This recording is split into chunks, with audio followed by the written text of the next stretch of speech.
the most ambitious Chinese project ever. Launched in 2013, China's Belt and Road Initiative is one of the most ambitious infrastructure projects ever conceived. Proposed by President Xi Jinping, the initiative, which is also sometimes called the New Silk Road, is focused on connecting Asia, Europe, the Middle East, Africa, and even Latin America. Through it, China seeks to create a vast network of land and sea-based transportation and trade routes that connect countries across continents.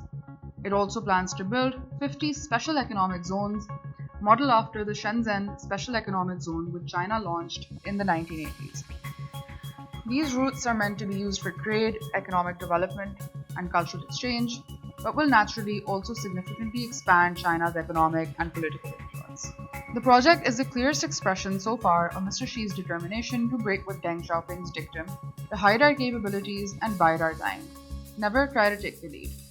In 2014, Wang Yi, the foreign minister, said that the initiative was Mr. Xi's most important foreign policy.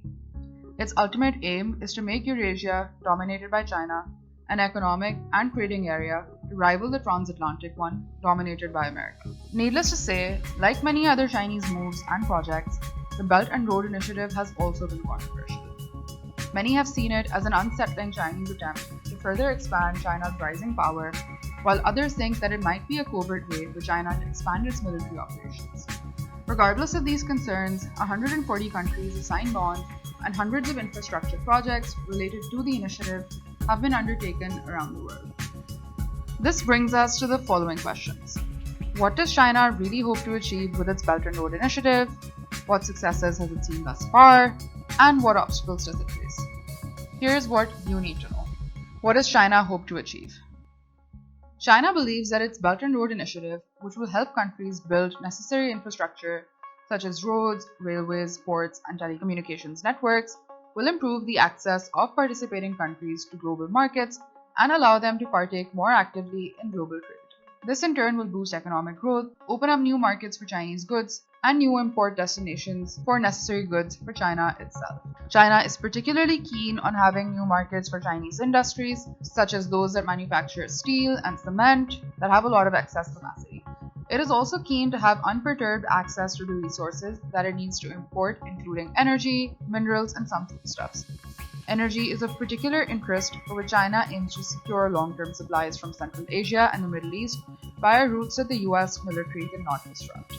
The Belt and Road Initiative should also help China find more profitable places than low-interest US government securities to invest its foreign exchange reserves, and in theory should help reduce poverty in developing nations that are receiving investment by providing jobs associated with the new infrastructure.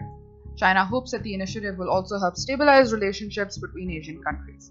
Xi also reckons that by investing in volatile Central Asian economies and boosting economic links to Western Chinese provinces, Xinjiang and Tibet, that have historically been neglected, he can also create greater stability in the area.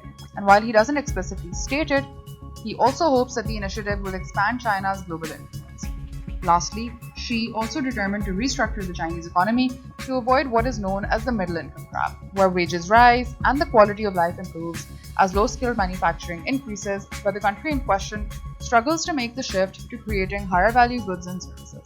This aim is also supported by another one of Xi's initiatives known as Made in China 2025 that commenced in 2015. So here are the successes and the failures that the Belt and Road Initiative has seen thus far.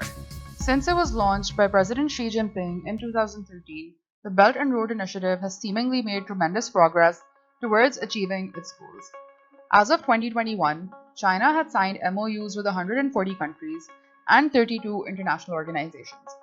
46 of these were in Africa, 37 in Asia, 27 in Europe, 11 in North America, 11 in the Pacific, and 8 in Latin America. In addition, China has also invested billions of dollars into projects along the route of the initiative.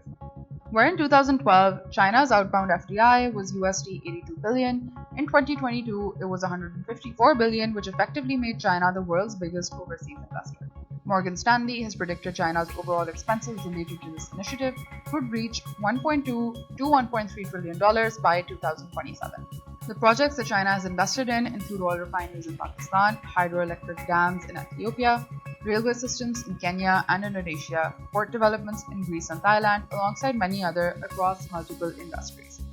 While all of this sounds good on paper, There has been little actual transparency from China around the projects that it has undertaken as part of its Belt and Road Initiative. This has made the initiative controversial and has also made it difficult to get reliable information around projects, including the financing involved and their on-the-ground impact. According to some investigations, participating countries have only seen limited benefit, if at all, while many have actively rebelled against it. According to the Council on Foreign Relations, in Malaysia, Mahathir bin Mohamad, elected Prime Minister in 2018, campaigned against overpriced BRI initiatives which he claimed were partially redirected to funds controlled by his predecessor. Once in office, he cancelled $22 billion worth of BRI projects, although he later announced his full support for the initiative in 2019.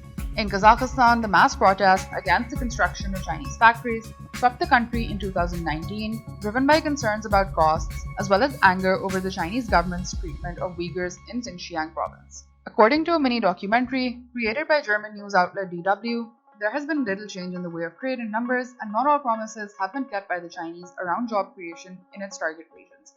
The documentary specifically investigates the on-the-ground effects in 3 cities in Europe that are part of the initiative: Duisburg in Germany, Genoa in Italy, and Liege in Belgium. Another investigation by Bloomberg that specifically looks into the China-Pakistan Economic Corridor, which was supposed to be the crown jewel of Xi Jinping's initiative, shares a similar view. The development of the Gwadar port was a key CPEC project, but the port lies empty, and Pakistan, like Sri Lanka before it, which had also signed on to China's Belt and Road Initiative, is also teetering on the verge of bankruptcy.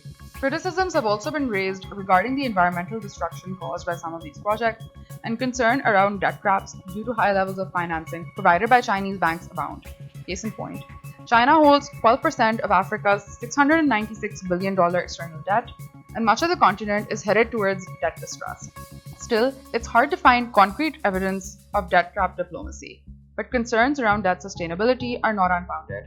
Foreign debt must eventually be serviced by foreign currency that comes in through exports, and there are clear limits on how much such debt is feasible for poor countries to assume. In the wake of COVID-19 and the Ukraine war, debt distress has now come home to roost for much of the developing world. While Sri Lanka may have been the first to default, it most likely won't be the last.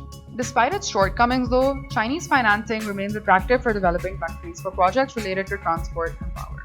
This is because private funding tends to be short-term and expensive, and Western donors prefer to finance social services, administration, and the promotion of democracy, as opposed to the development of infrastructure.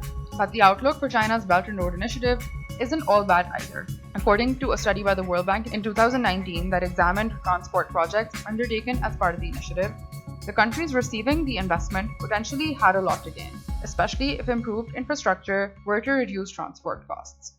But this was contingent upon successfully dealing with policy impediments such as bureaucracy, red tape, and corruption that increased costs dramatically. The clear point from this study is that improving the investment climate is a necessary complement to investing in infrastructure. Perhaps China is also trying to do too much too quickly and should instead try to break the overarching project down into smaller milestones and focus on their successful completion before moving on. So in conclusion, the Belt and Road Initiative is an ambitious undertaking by China that seeks to strengthen economic ties between different countries around the world, while simultaneously increasing China's clout internationally through improved access to resources like energy and minerals, while simultaneously expanding China's export markets. While it has already seen significant success since its launch with 140 countries involved, it still faces significant obstacles in the way of its success. If managed correctly, however, the initiative could prove to be hugely beneficial for all associated parties in terms of increased economic growth opportunities through improved infrastructure development, more trade, and greater stability in the target regions. If you enjoyed this video, please don't forget to give it a thumbs up and do subscribe to our channel to stay tuned for when future videos come out.